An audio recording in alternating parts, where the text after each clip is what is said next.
Welcome back, everybody. This is Eric here with Iraq Veteran 8888. Today we have another Gun Gripe episode for you, and I have a special guest with me, Matt Mallory from Meet the Pressers.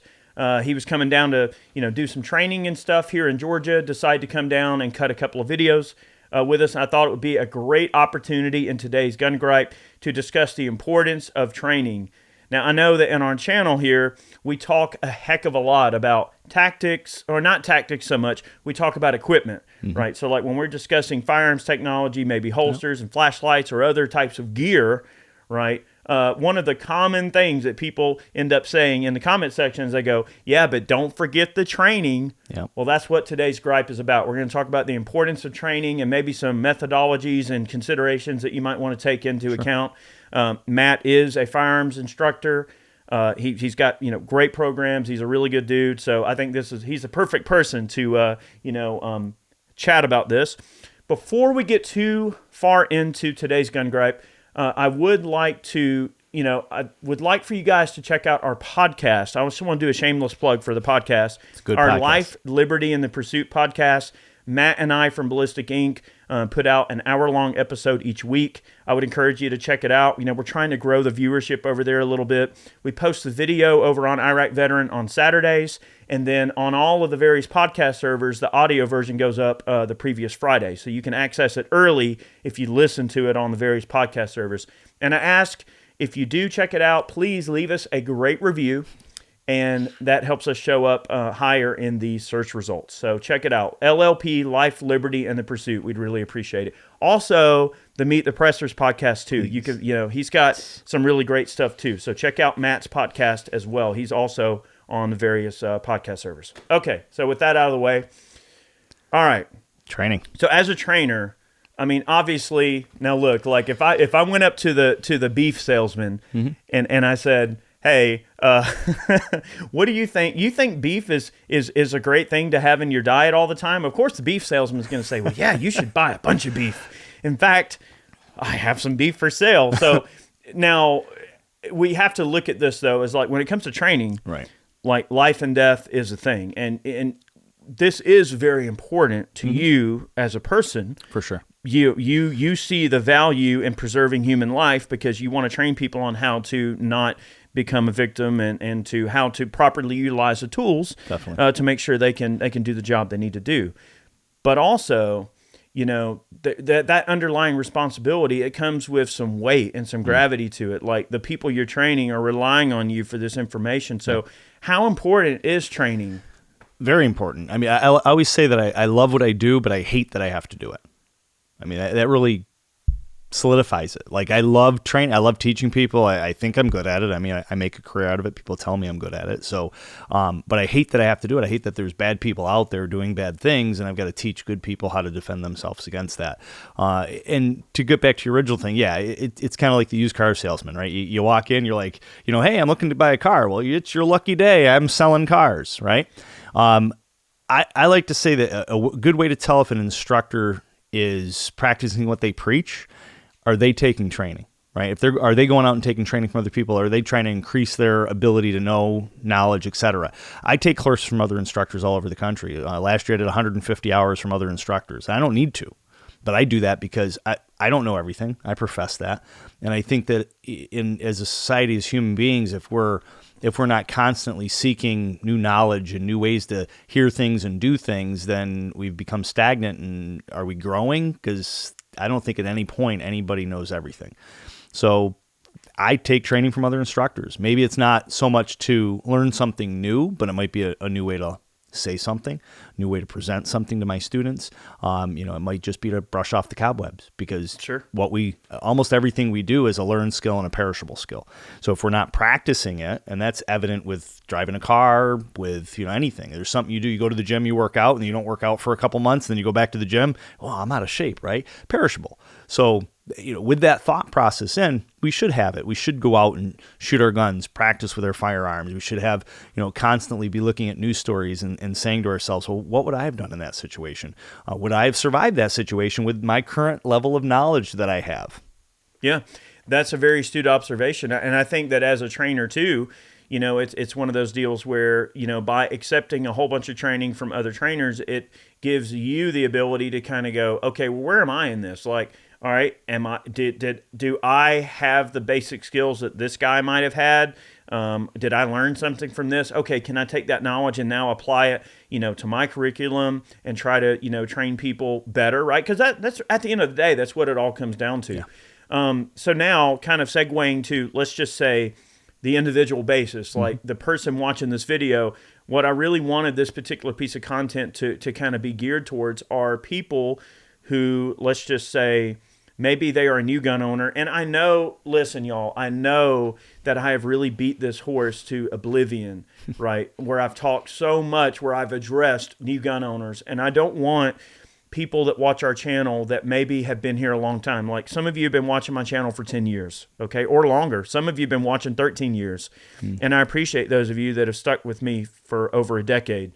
And I don't want the casual viewer of my channel that has been watching for 10 years to go, well, why are you forgetting us who've been with you the whole time? Now, I know that the way our channel has sort of evolved and what we've done, that we try to really cater to a wide variety of different people that we try to associate this content with. So, if every video is not a Martini Henry Millsap cleanup or something, don't think that I'm not thinking about y'all in everything that I'm doing. But understand that I have what I feel is a very distinctive and personal responsibility that I take very seriously to use my platform in a way that I feel will benefit the most pertinent and distinctive group of people at the present time. And right now, these new gun owners need as much information as they can get because mainstream media is not giving them the correct information. For sure. The schools and educational system is not giving the information they want. They may not even be getting the information from their fellow peers in the correct way that will serve them in the way that it needs to serve them. So really, someone has to put their foot out there and say, hey, here I am. Come on in and let's have a talk about this. So that's the guise of why we're doing what we're doing. I just want you to understand the deep-rooted principles that I have in the concept of self-preservation. Training is a very crucial part of that self-preservation. And I know over this last year and a half or so, I've spent a lot of time talking about gear and not a lot of time talking about training. So, all right, I'm going to ask you some questions. Sure. All right, and you just answer however you want to answer and spend as much time articulating as you want to articulate. Love it. Okay. The average person who buys a gun for the first time. Now, in some of my previous videos, I've talked about, hey, here's some great guns for beginner. In fact, our recent video just went live not even a week or two ago where we talked about like some great options for your first, concealed carry, firearm, right? Right. So we've talked about tech, but all right, person buys a gun. Yay, you're a gun owner. Now what? Like, what is the first training regimen or training concept that someone needs to get in their mind first? So, if I may, I like to actually take it one step back to prior to them buying the gun. Sure. One of the things in New York, they have to have a pistol license before they can buy a gun, right? So in New York, it's hard where people will get a pistol license and then go buy a gun, but they can't shoot the gun because no gun store is going to let them shoot the gun, right, before they buy it. So I came up with a thing called Try Me, Buy Me.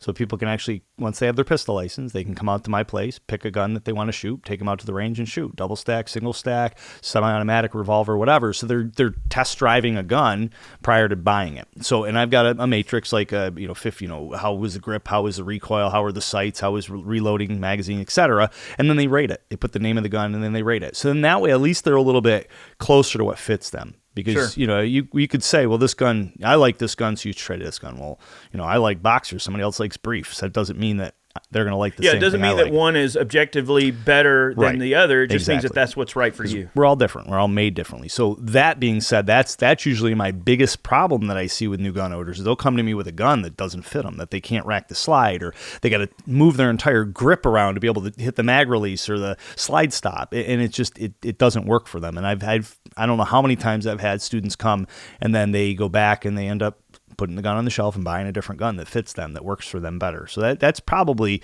those two things got to go hand in hand, and I think that probably answers part of that question. If you watch the video where we talked about the different concealed carry guns and some of the options I laid out, I actually did mention that, a lot of ranges have rental programs, and Yes. don't be afraid to go in and rent. whatever gun that you think you might be interested in. Rent a bunch of them. Rent about 5 or 6 or 8 of them, or however many, and put a few rounds through them and just see how you feel. So that's good that you sort of verified what my assumptions were in terms of how someone should approach that situation. And a lot of times you can actually bring a trainer with you to the range. So you can hire a trainer on an hourly basis. All you got to do is just, call up a gun trainer. It could be Matt. It could be anybody, right? If you're in New York, call Matt and say, hey, I want to try out some guns. Then they're most certainly they'll watch you and go, okay, here's how you're acting. And they can give you some feedback like, wow, you really shot this gun good, and here's why. So getting a firearms instructor to kind of help you even in the purchase process and to figure out which gun is right for you, that's most certainly, I think, a very important first step for sure. Yeah, definitely. The second thing I would say, or misnomer, would be the bigger the better, or the smaller the better. So I'll hear a lot of people say, well, I'm a small person. I really don't want to go with a lot of recoil, so I want a smaller gun, which we know that doesn't usually equate to less recoil. That usually on the flip side of that, you're going to have more felt recoil. Therefore, it's going to feel like it has more pain, more recoil through your body. So that's probably that one aspect. Or the bigger size is, well, I just want something that's going to stop somebody. And people get too caught up on the 45 caliber, which I'm fine. I mean, I shot 45 caliber for years in law enforcement, but I shoot 9 for everything now, because 9 is the round that really, it's not too big, not too small. It does the job. Do I want a 45 for a 4-legged animal like a bear? Sure. Do I want a 9 for a bear, 4-legged animal? No, 2-legged animal it works okay on. That's right. I think it is important as a new gun owner to certainly, or even an experienced gun owner, to make sure that you are completely understanding the internal and external ballistic capabilities of the cartridges that you're choosing to carry. It's easy to go, well, it's a big bullet, so therefore I don't have to be accurate with it in order to stop the threat. Well, that's not necessarily the case. I mean, a 45 ACP can zip through a non essential area, just think about hunting, right? You don't shoot the animal in the wrong place. There's a very specific place that you shoot an animal when you're hunting to make sure you instantly incapacitate that animal. And look, I hate to say it, at the end of the day, I mean, look, y'all, human beings are the same way, right? You can have the most big, bad, stomping, awesome, heavy duty, crazy, large caliber carry gun, but if you don't hit anything with it that's vital, you're still not going to stop the threat. So it's almost like there's this paradigm between people need to understand that, yes, on the lower end of power, I think 9mm is the perfect Goldilocks zone, because you can go 115s all the way up through 150 grain. Yep. So there's a lot of different weights that will work in various handguns. So depending on the approach you're trying to have, 9mm with modern powder designs and powder compositions and modern bullet designs has really come a long way over what it was about 30 years ago. For sure. Yeah. So the fit of the gun, the weight of the gun, fitting in your hands, being able to manipulate the gun, that's all important. Sure. The caliber of it comes into play in that sense. And, and people say, well, it's 45, it's 0.45 of an inch, it's a half of an inch in size. And my rebuttal to that be, okay, well, I've asked the doctor. I wrote an article for guns.com, most common duty guns used in law enforcement, and I interviewed about 150 officers and a doctor at Upstate Hospital near where I live, a student and a client of mine. And I said, Doc, if somebody comes in with a GSW, a gunshot wound, what's the most important things you want to know? And his response was, how many holes and where are they located? I'm like, you don't care about rifle, pistol, shotgun, defensive ammo, target ammo? No. How many holes, where are they located? Right. So to me, that translated to, that means I got to put as many well-placed shots in the bad guy as possible. Right? For me to win the fight. So, and if I compared myself shooting a 45 and a 9, I was more accurate and I could shoot a 9 faster than I can shoot a 45. So theoretically, if I can shoot 2 9mm rounds out of my gun, two 9mm projectiles out of my gun faster than I can shoot 145, then that means I put 2.38 of an inch holes in somebody and they maybe put 1.45 of an inch hole in me. Which one's going to leak out more, right? It's not Common Core math. 0.38 plus 0.38 is bigger than 0.45. Yeah. And more fluid leaks out, right? So there's a chance that I'm going to win that fight. Thinking of it that way, it's not just about the size of it. It's also how you handle and how you wield that firearm. Yeah. It's how you apply the force, not necessarily that the force exists. When I'm hunting, I carry a 44 Magnum 629 on a chest rig for dangerous critters or whatever. But that doesn't mean that I'm just as capable of shooting a 44 mag out to 250 yards or whatever as I am a rifle. Right. Now, will that projectile, if it hits something 250 yards away, still cause a lot of damage and potentially kill anything I hit with it? Of course. Mm-hmm. Now, is it easier to shoot 250 yards with a rifle? Yeah. Right. So it's like choosing the right tool for the right job. Yeah, I guess for sure. what that kind of comes down to. Yeah, for sure. And that's a good point. When you think about over-penetration, you think about trying not to cause harm to other people, which could be problems in court. It could be a way you have to now justify in court why you had a 44 Magnum and you shot that bad guy with a 44 Magnum, or the 380 might not stop him as much, or the 22 might, but you might have to shoot 10 rounds of a 22. So we get into that. If you're talking, a defensive gun, the concept would be shoes. Right, women especially. Well, how many pairs of shoes you got? Well, lots. Well, why? I got running shoes. I've got gym shoes. I've got going to the dinner shoes. Right. We have different. Same with firearms. You're gonna have a different gun for hunting, like you mentioned, rifle versus a handgun. Even a handgun you can hunt with long distances, but you're gonna have a different gun for competition shooting. You're gonna have a different gun for self-defense. You might have a different gun for when you're running for self-defense, because you're not going to have a 9mm strapped to your hip when you're running, but you might have a 380, maybe even a 22. Something's better than nothing, but ideally that 9 is really that nice area, that nice round caliber, nice size gun that can do the job that you needed to do to stop a two-legged dirtbag. You're not the first person that's told me, as a trainer, that 9mm is sort of the Goldilocks zone. And I think that not only have a variety of different trainers settled in on 9mm as being that Goldilocks caliber for self-defense, but also I believe that, not only the trainers, but people. People are going to sort of gather information and learn what they can, and they're going to observe what the high-speed guys are doing, or what, okay, maybe they think about what the police are using. Oh, well, the police switch back to 9mm in a lot of cases. Yeah. Well, then that's what we should do. So those traits, like what law enforcement, what trainers, what three-gun competitors, what soldiers, what they wind up using tends to sort of help push the industry and people in general towards, okay, well, maybe this is what we should be doing because they consider it to be good enough for them. I'm not saying that's the only scenario that you should consider, but it is a scenario that, whether or not we want to admit it, exists, as a reason for why people change their tactics and the way that they apply those types of things. Yeah, definitely. And if you couple that with COVID and the riots and the ammunition shortages and the cost of ammunition going up, if you couple all that together, now we look at it and you think about it as a company. Company's got all these different calibers that they create,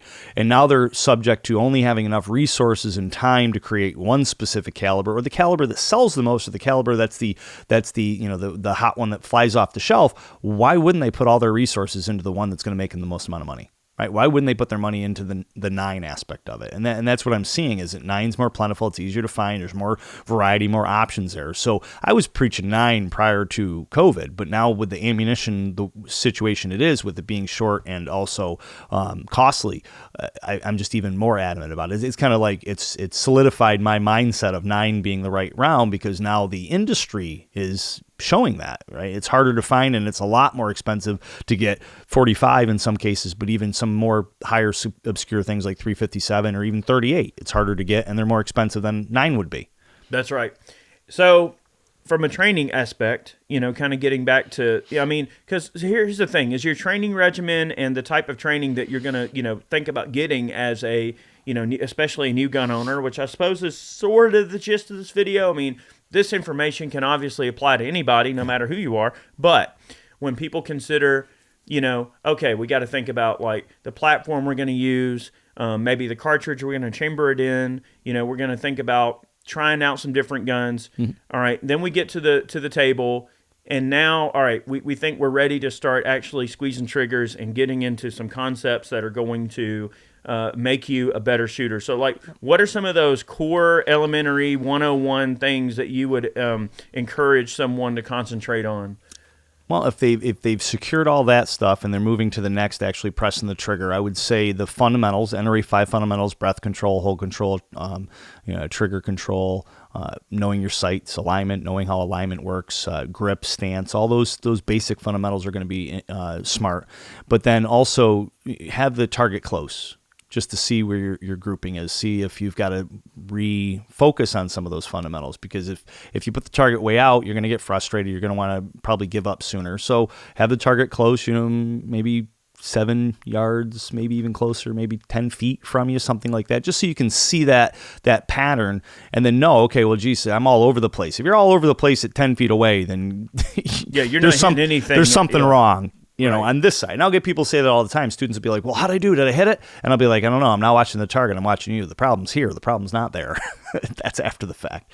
So that would probably be the next thing, is have the target close enough where paper target, so not steel, so you're not getting that spalling coming back at you, but paper target close enough where you can actually see it. You shoot 5 to 10 rounds, nice, slow, steady pace. Don't jerk the trigger. Don't slap the trigger. Don't stutter the trigger. Nice, smooth, even press of the trigger so that you have minimal amount of movement on the muzzle of that gun as that round comes, or as the round goes off and that projectile comes out of the muzzle.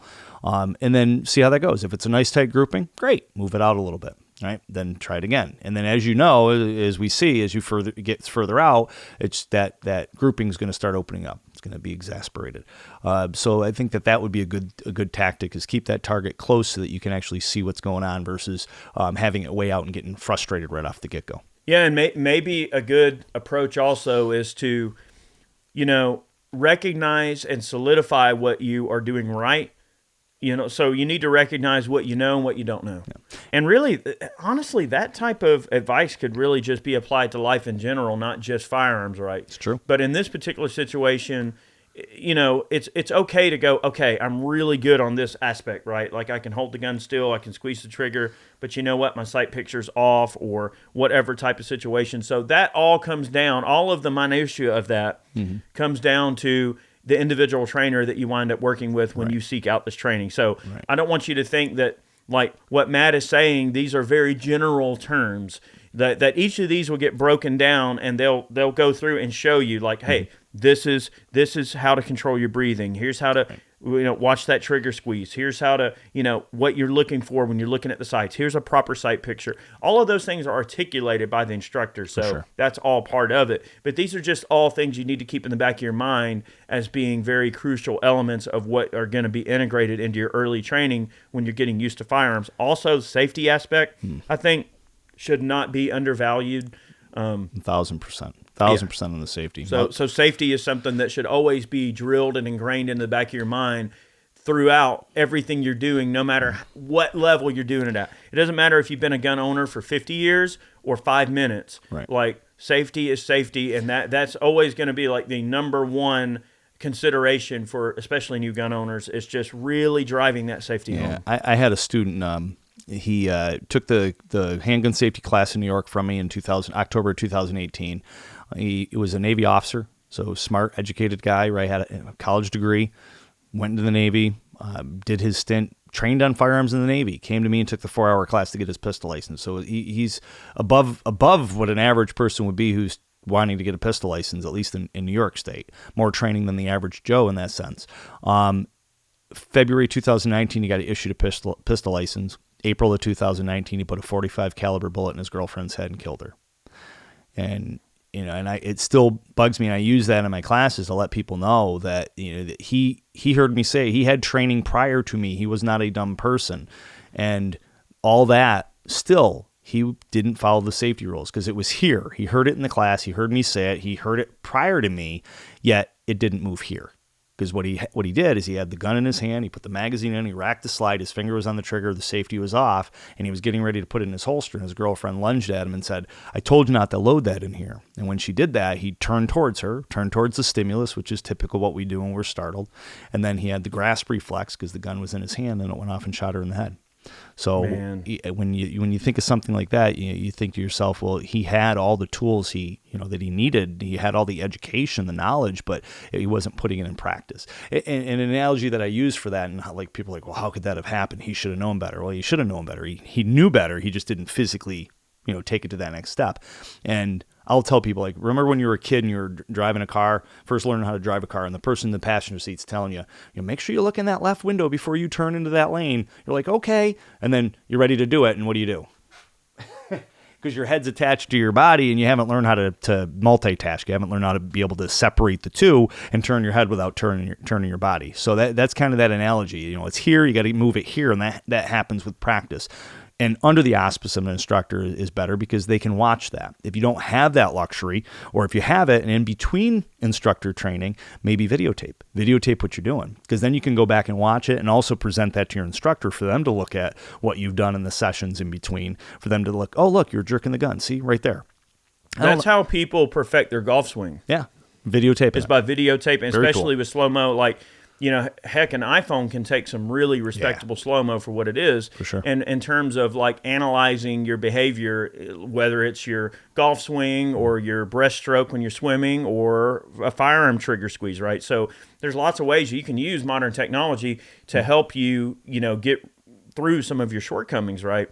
And I think it's also important to reiterate something Matt said is, you know, when you're at the range and you're there, you know, you're training, you're doing your thing, or even if you're just at the gun range doing some recreational shooting, no horseplay, right? So, like, yeah, it's very easy to go, well, this person did not fully receive the training and integrate it into his everyday life and made a very, very fatal safety infraction, but the blame also has to be given on, I mean, yeah, you shouldn't be horseplaying around too. So it's like you got to look at both sides of the equation objectively and say, I mean, yeah, someone should be able to play around with you a little bit, especially if that's a type of behavior you're used to dealing with when it comes to that person.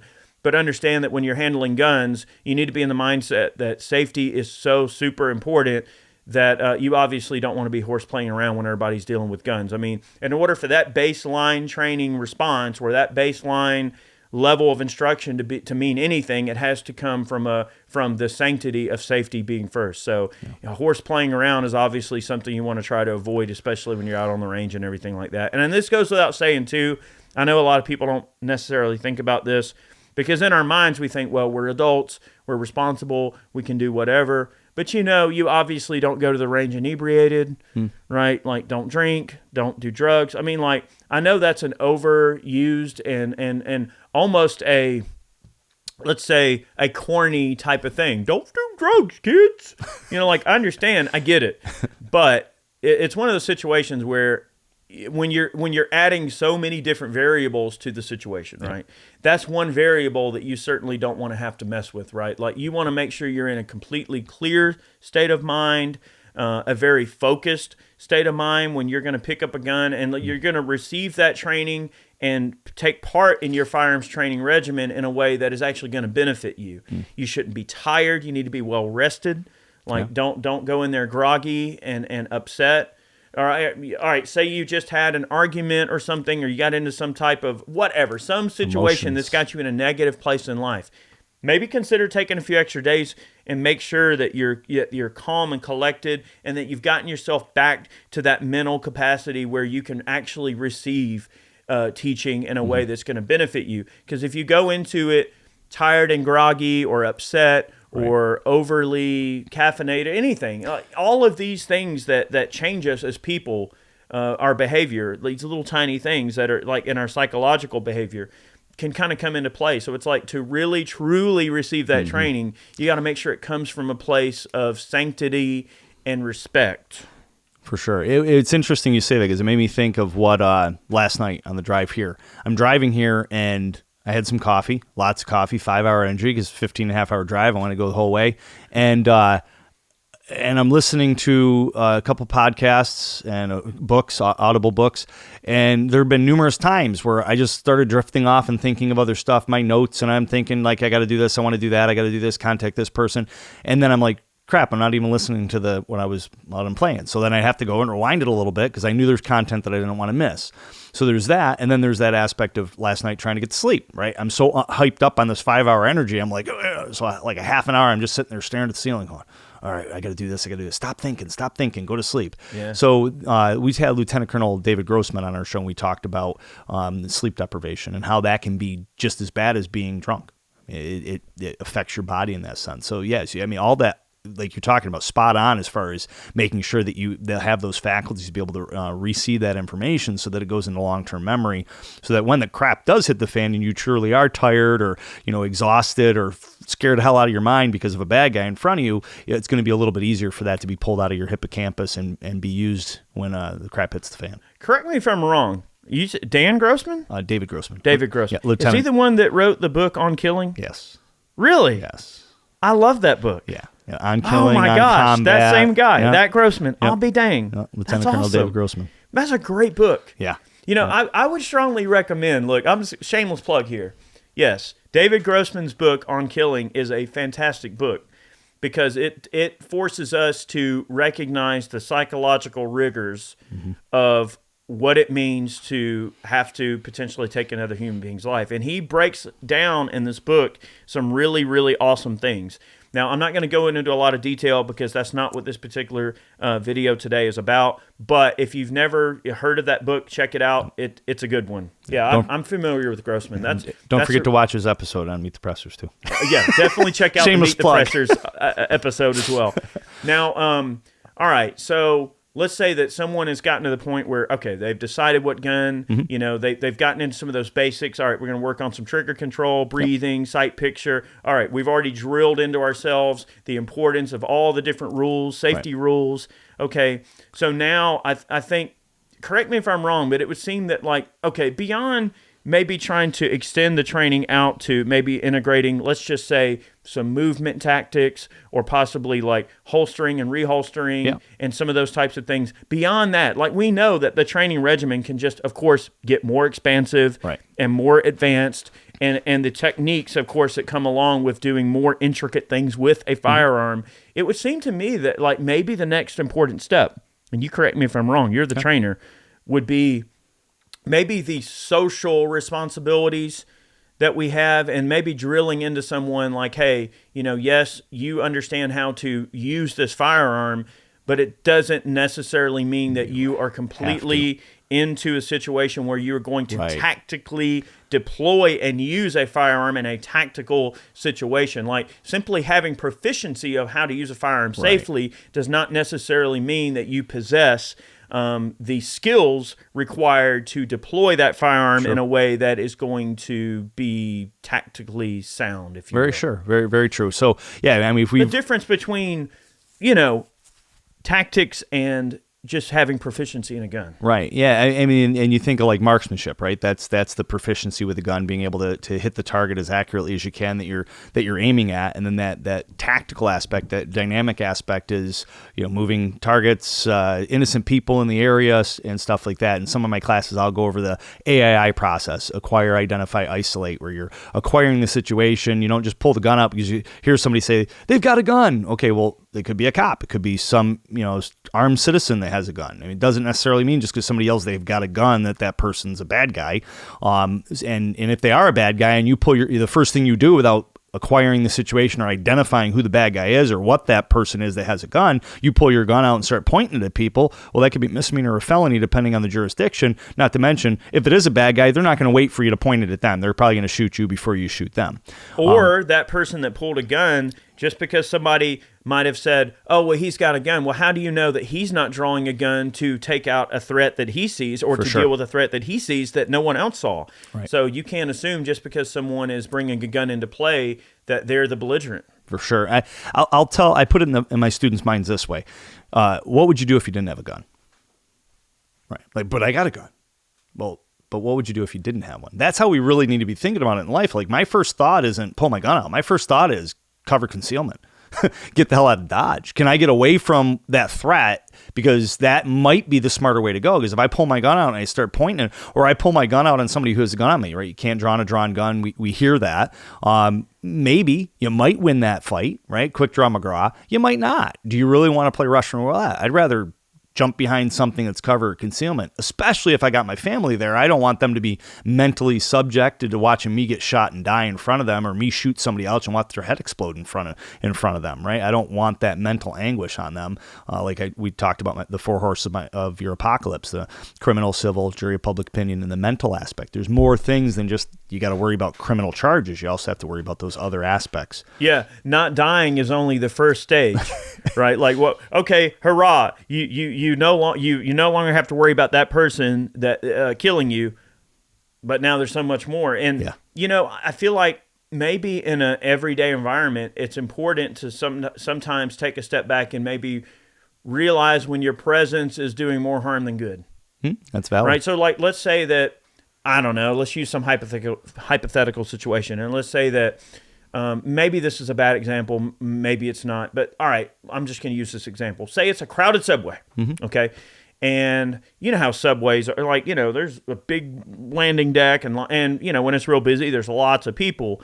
Okay, well, I'm one person in a sea of people in this situation, right. And 80 yards down the deck, you hear some, people yelling at each other, and then you hear a pop, a gun.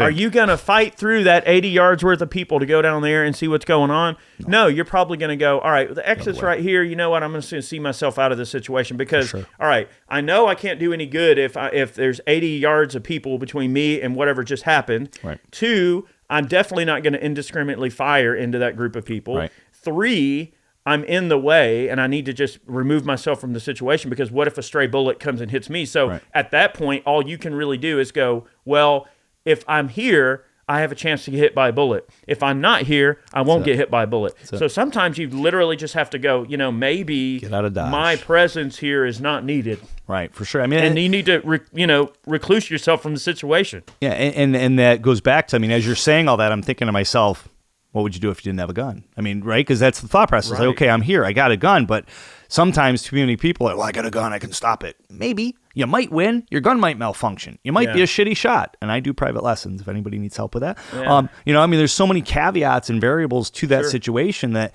a law enforcement class that I took a while ago, the instructor had said, I want everybody in the class to think of, I changed it a little bit, but the gist of it is, I want everybody in this class, everybody out there listening, I want you to do the same thing and watching. I want you to think of 2 people in your life that you care about deeply, and they care about you deeply. Got them? Good? Mm-hmm. You're dead. You're gone. You're no longer alive. Kaput. They're going to be emotionally and or financially devastated because you're no longer in their life. So really, one of the major things in our life is to protect them. Continue living. Yeah. So why are you putting yourself in a situation, especially if it's over tangible crap that neither you or the bad guy can take to the grave? You're really going to fight over that. There's an unknown. There's no guarantee you're going to win that fight. There's no guarantee. You don't know the capabilities of that other person. So if we err on that side, and like we've talked about before, Eric, be nice to everybody until it's no longer time to be nice. Right? I'm not a normally violent person. I love my family, people, and I want peace, but I'm ready to have war if I need to. I agree. But I put that away. A lot of people tend to, they think about a guy like me and they think, well, you got a lot of guns, you're former military and all this stuff, so you must be just a violent person who's, going out looking for some excuse to do something. And look, honestly, on the contrary. It embarrasses me even a little bit to say this because I don't want people, to think something ill of me, but it's like I actually despise violence. Like, I hate the idea of having to resort to violence in a situation. I feel like violence is something that is the last resort. Like it should be the last choice. It should be, there's no other choice you can make. That violence is the last thing. You should try to have your verbal judo, or let's just say if the situational wherewithal dictates that you must choose violence and there's no other choice, well, then there's no other choice. But you didn't make that choice. The other person made that choice. Exactly. They made the choice to do something that made you resort to your training and to go, you know what, I have to react to the situation. Yes, I hate violence, but I hate evil more. I hate people who are going to hurt my family more than I hate violence. At the end of the day, that's the only way you can rationalize it. It doesn't mean that you're going about in society with some malice or ill intent in your heart that you're trying to do something wrong. It just means you simply have the ability to respond to evil when you see it. And there's a different mindset. Like everybody may not possess the same mindset to go, well, I'm the kind of person that would say, well, yeah, I want to have the ability to meet evil in the face of evil and to defeat evil where I see it. Some people aren't wired that way, and it's okay to go, all right, I'm not that person. I'm going to be the person that's going to escape whatever. That's fine. All right, let's use the example of like a movie theater. Yeah. Okay, so we talked about the subway. Okay, if you were in some situation where there's a movie theater and you hear some commotion and maybe a gunshot or something, oh, what are you going to start indiscriminately shooting in a dark movie theater? No, you're certainly not going to do that. Hit the ground. Yeah, so it's like, sometimes life may put you in these really, really random and uncomfortable situations that force you to do something that's not within your heart as a courageous person, but is what reality dictates that must happen to de-escalate the situation. And you got to make that decision in a split second. Right. Gosh, that's scary. You keep saying self-preservation, and I love that. And I use self-preservation, that term, a lot in my classes. And I actually, I don't know if I've coined it, but I like to call myself a self-preservation instructor. Yeah. And that's that concept. Because, I teach boater ed, driver ed, hunter ed. I teach more than just firearms and self-defense, but I teach pepper spray and taser. So I teach all these different classes full-time all around the country, and that's the running theme, is I'm a self-preservation instructor. I'm teaching people to, and what's the best way to preserve yourself from don't be in it in the first place, right? Don't go to stupid places with stupid people at stupid times and do stupid things. Your life doesn't become stupid. That's the John Farnham mindset there, which I love. So a lot of times you're in that movie theater, like when the thing happened in Colorado where the one gentleman had shot up, and I hate saying their name, so I'm not going to say his name, but shot up the movie theater in Colorado, Aurora, I think it was Aurora, Colorado back in the day. Shortly after that, my wife was like, hey, let's go to the movies. I was like, no, absolutely not. she's like, well, why? I'm like, because there was just a shooting in a movie theater. I'm not going to the movies. There's going to be maybe some, a copycat or something. And she's like, yeah, but you got a gun. I'm like, no, that's backwards thinking. I got a gun. I know. And I'm smart enough not to go there. And, and we went to the movies anyway. Because the ladies always get what they want no matter what. But what was I doing? I don't even remember what movie it was. I'm like this. Yeah. Looking at everybody, trying to hopefully perceive if there was anything. And nothing happened, thank God. But, in a case like that, you also look at the Waco, Texas church shooting. And Jack Wilson, who stopped the threat there. But that gun started going off. People were hitting the deck. They're getting underneath the pews, right? Trying to get cover concealment, get away from the threat in that sense. It's a natural reaction. It is a natural reaction. And then there was a handful or so of people who were the lions in the group that came charging out with guns, ready to stop him. And Jack Wilson ultimately did. That made me think of when you said that it's not everybody's not wired that way, and that's fine. But you still should have that mindset of, okay, what can I do for self-preservation? Of course. Get under the pew, get under the seat at the movie theater, cover concealment, right? Well, I also don't believe it's permissible in society for people to go, well, I don't like guns and I'm anti-gun and I don't think that that's the kind of person that I would be. But at the same time, not only am I that person, I don't want you to be that person. And I think that's a very unhealthy way to look at the situation, because I think that firearms owners across the board in the United States are a force multiplier. Yes, totally. Right, that the safety that you live in every day is a result of them, even though you'll never know it. You won't know who they are.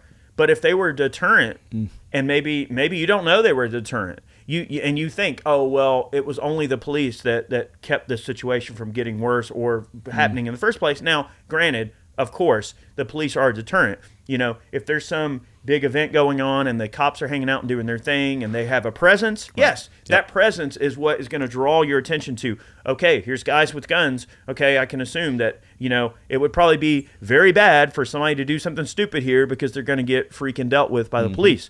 But there's also the unknowns, right? I mean, like, I've talked about this so much in previous videos, so I don't want to really get down this rabbit hole in terms of training, because it might be outside of training, but it's also within the mental context of what you are doing when you're carrying a gun. You're actually becoming a deterrent as well, even though society doesn't know you're the deterrent in the situation. So don't undermine the importance of an armed populace. Right. Because just because you don't want to carry a gun in your everyday life doesn't mean that there's not people out there that are protecting you and you don't even know it. And That's awesome. I like to say to people who are anti-gun, if you will, do you have a fire extinguisher? And most of them say, yeah, I have a fire extinguisher. You know how to use it? Yeah, I know how to use it. Okay, you're not expected to be a fireman. No more are you expected to be a police officer because you have a gun, right? They're both tools that can help save lives if you know how to use them correctly. That's right. Yeah, so that's hopefully that's a little bit of ammo that we can use out there to talk to people who are against guns and make them realize, like, oh, okay, yeah, I guess that makes sense. A fire extinguisher is a heavy object. I'm a strong dude. Yeah, I can pick up that heavy object and use it as a weapon too. So it's look, here's the thing: it's doubles. Like, at the end of the day, like life is dangerous. Yes, and it's important to realize. In fact, John Lovell and I have had this discussion a good bit. Now, he and I philosophically have maybe a few tiny differences in the way that we approach this concept. I think the way I look at self-preservation is probably more along the lines of the way that you do. And what was that other instructor that you were talking about just then that said that he had laid out the rules of like what was it? John Farnham. Yeah. So I think more like him. Yeah. Because it's like if I put myself in a situation that is going to potentially, make me have to, use a firearm to protect myself, then I might be partially at fault for putting myself in that situation to begin with. So it's like I feel like that battle plan of survivability in terms of, all right, why you carry a gun versus why you don't, or let's just say your decision to carry a gun, it should ultimately hinge upon, okay, who are you hanging out with? Right. Who do you decide to associate with? Where are the places you go? Who are the people you hang around? What are the situations that you knowingly put yourself in that you do? Like this is no one forced you to go there, right. But like if you knowingly put yourself in situations that are sketchy, then you have to accept at the end of the day that you are ultimately responsible for what happens to you and those around you. And you're ultimately, look, if violence occurs against you, that it's your own doing because of who you chose to associate with. Right. And that's a good example of Kyle Rittenhouse, right? I mean, he didn't do anything illegal. He was acquitted in this situation, but, he put himself in that situation as a good Samaritan to help other people, render medical aid, put out the dumpster fire that was happening, but he brought undue scrutiny upon himself. He had a rifle strapped to his chest, and he was trying to go against what the armed angry mob at that, were doing by setting dumpster fires and such. Right. And that's reality, right? So it's like it's no longer conjecture when you say, well, this person should have done this or should have done that. At the end of the day, this is settled, right? You know what I mean? Like we're not. This is not conjecture. Like this is literally like he's been acquitted. So it's like it's cool. Okay, right. So. At the end of the day, you're right. Yeah. I mean, and I suppose more of the level aspect, like what John Lovell would say in regards to that, is that, you're supposed to be the warrior in the room. So, yes, it's a two-pronged approach. Like, I think that you should have the capability to step forward and be the warrior in the room. Yes, you do need to be able to have that capability, but I think that there should also be an overall mindset of if you can, especially when it involves your children Families and your kids there, and yes. your family, 1000%. That you should totally not put your kids in a situation where they have to watch you be the warrior. I mean, like, that's the way I look at it. Like, I would never want to put my kids or my wife in a situation that I even had the slightest thought of them getting hurt or something. That they could get hurt or be brought into harm's way. And I think back in the day, it was just like, do the right thing. This dirtbag's doing something, just stop them from doing something. And if you perish because of it, well, then you're a good Samaritan and you help save other people's lives. And I think in two-sided prong, right? One, that is the demise of our society, is that there isn't a lot of good Samaritans out there stopping these people until it's too late, where too many people been murdered or whatnot. Which is where, when you would go to like the church or level, that's where you can take some from that and go, okay, I understand that mindset. For sure. I understand that, like, if you don't step up, who will? Yeah. Being willing to step up for the greater good is an admirable trait and something that every man should certainly have that capability. And then the flip side, anybody, ladies, men, anybody, for sure. And then the flip side of that is being there for your family and being around to help your family grow. So it's for me, it's a conundrum because I have military background. I am current law enforcement, but I'm also a family man. So I would say that it's probably in me that if I was in public without my family and there was an active shooter, even though I wouldn't be in my jurisdiction around the job as law enforcement, I don't have a ballistic vest or an AR on me, I've just got a handgun, I might possibly contemplate trying to seek out, find that bad guy. But then I'm also going to think to myself, well, I could get shot by a cop who thinks I'm the bad guy. So I've also got to take that into thought process. So there's a lot of, so I guess. It's not a comfortable discussion for people to have. It's not. And I think that the best thing for your viewers to take away from this is, be smart about your decisions. No matter who you are, how much training you have, somebody can get you. If they really want to get you, they get you. It's not a fair game. There's no ref, there's no ring, there's no timer, there's no rules. It's their leisure, their luxury. Your ill will, your bad, the bad's coming down on you. So I'd say be smart about what you're doing. Pick your battles wisely, no matter who you are. I mean, we look at Chris Kyle, right? The amount of training he had, guy shot him in the back. It was not a fair fight. So be smart about that, and cherish what you have. And also, you might not know the situation that you put yourself in. You might misjudge it, and now you could be up for a legal storm of criminal charges, civil charges. You got to deal with it mentally that you shot somebody who was maybe not the bad guy, it was a good guy, off-duty cop, etc. So be smart about your decisions out there. Be good Samaritans, but be smart good Samaritans. Yeah, I mean, and Chris, was trying to help a veteran. Right, trying to do good things. And he was trying to do the right thing. He was trying to do a good thing. So, even the way that Chris died, yes, it's tragic, but it also speaks so much to the times. Yeah. Like, Chris was a victim of the times. Yes. He was a victim of, 22 veterans a day commit suicide. Yeah. Right? And you don't know what the people in your life are going through. And I don't want this video to be necessarily about that in its totality, but, Chris was doing what was the honorable thing in his mind at the time and wanted to do right by his fellow veterans. And, both those people were victims of the time, victims of an era. Yep. And look, so to end on this whole training concept, what I would say, this would be sort of my overall take from this video, is that firearms are a part of a overall survival regimen, but they are not the only part. I love it.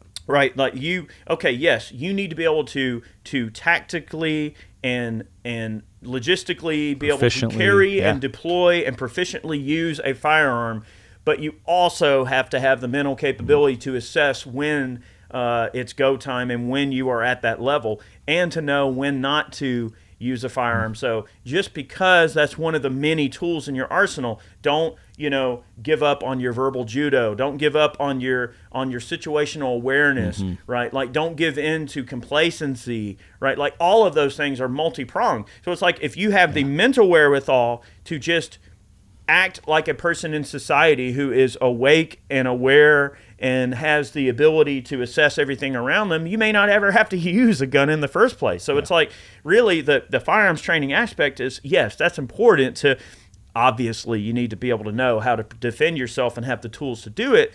But ultimately, I think part of it is also kind of knowing, like, how to not become a victim in the first place. Yeah, as you're saying that, it just made me think of a new analogy, and I love analogies. I love relating the known to the unknown, right? Thank you, NRA, for instilling that in me. But think of a vehicle. You have the keys to the car. You've got the car. That's the gun. You've got the tool. If you drive the tool, the more you drive it, the more proficient you get with it, the better you get with it.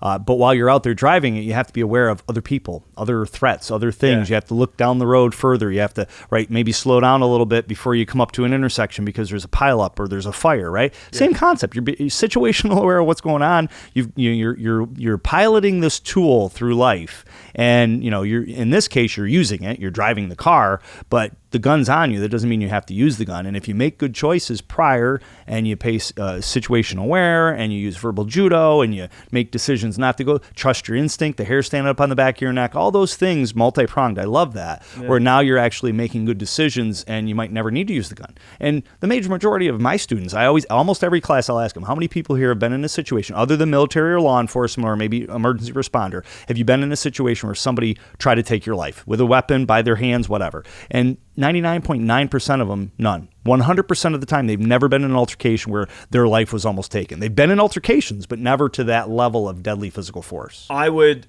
probably just end this video by just pushing people to exercise caution, though. I mean, yes, it is important to realize that the world is a very unsafe place, and that, yes, firearms are a very crucial part of the overall survival plan. But don't get complacent in that either. Don't get complacent in, well, I've got my gun, therefore my situational awareness doesn't matter, because if something bad happens, I'll just have the ability to to deal with the situation. I think that having the foresight to realize, wow, like I'm walking into a Mexican standoff or an ambush, or I mean, look, it could be a lot of different things. So I think this video should serve a lot of new gun owners. Hopefully you took something from this, and this gives you an idea to understand like the mentality of where gun owners are at, like what we're thinking, what our overall motivations are, you know, what our training regimens are, like what our goals are. Like, look, life, liberty, the pursuit of happiness, the preservation of life are the end-all, do-all goals for a huge majority of people that own guns. And the sooner you accept that and just realize it and cope with it, the better off you'll be, the happier you'll be. And I promise, like, join us. Like, this isn't one of those things where, oh, well, this weird subset of society that views protection in such a way, oh, they're wrong or whatever. I think the sooner you realize, like, it's an open group of people that's a wide variety of people, you know, huge demographic of people that is very diverse. Yes. I think the sooner you realize that, it's just a subset of people in your everyday life. You know, doctors, lawyers, trash man. It doesn't matter. Everybody. Like, there are people within every little tiny, you know, subset of society that owns guns, and it's completely normal. Second Amendment's for everybody. It is. It totally is. So, Matt, I really appreciate you hanging out with me on this gun gripe today and laying some things out. You got anything else for everybody before we leave? We can get into so much more as far as, you know, striker fire, safety, no safety. I mean, there's a lot of information. So that's why I say it's a lot for a small segment. So I would say the seeking out somebody with knowledge, instructor, is definitely a good start just to kind of get a good head around it. So how can people find you? Meetthepressers.com for our show, and then from there you can get to my website, psned.com, or publicsafetyandeducation.com, which is my training company, and then Clint's Trigger Pressers Union out of PA for his training company. And you travel all around everywhere to do classes? Yeah, I think this year will be the furthest I'm going from New York. Where I'm at is Texas, Nevada, and Alaska. What are some of the smallest classes you can put together? Like, what's the usual class size? For a New York handgun safety course, which is I teach usually weekly up in central New York, but I teach all over the state. Anywhere from, I mean, on the very small side, like hardly ever, but 4 up to usually 15 to 20, sometimes 30. I think the biggest one I ever did was like 82, but that was like... And when you travel from state to state, if you're going to another state and you're out of state, right. What size classes are those? So like usually? The classes here, I max them at 12. So because they're instructor level classes, so they're not, and they're instructors that'll There's a little higher level. Yes. So you have to have a smaller class so right. everybody can receive the training. I can have it at whatever level I want, but as far as the cap, but I cap it at 12 because I want them to get the best out of the class. And for me, it's obviously I got to pay my bills, but for me, it's not about the money. It's about getting the knowledge out there, training other people, because I'm at the level now where I love what I do, but I hate I have to do it, and I'm trying to instill that mindset in other instructors and sure. pass my education on to them for them to do what I'm doing and train other people as well. So 12, and then the minimum for these traveling classes are 6. So it's 6 to 12 per class. Like the one I'm doing in Georgia is I think we got 6 in that one here in Georgia, and the one in Florida I've got 10. Outstanding. Yep. Okay. Well, appreciate you coming on Gripes. And look, we've had Matt on the channel before, and it's always great to get some fresh perspective on these various topics. We have many more gun gripes on the way. We hope you'll definitely stay tuned. Make sure you click that subscribe button and click the notification bell so you get all of our videos. And also, again, a big thanks to Matt. Also, go over to Ballistic Ink and pick yourself up a snazzy new t-shirt. That's one way you can support the channel. And make sure you go over and subscribe to Meet the Pressers. Check them out. Check out their podcast. And don't forget to check out our LLP podcast as well. We'd really appreciate some support on that. And we'd love to hear some of your feedback on our podcast. Have yourself a great day. Many more videos on the way. We'll see you soon.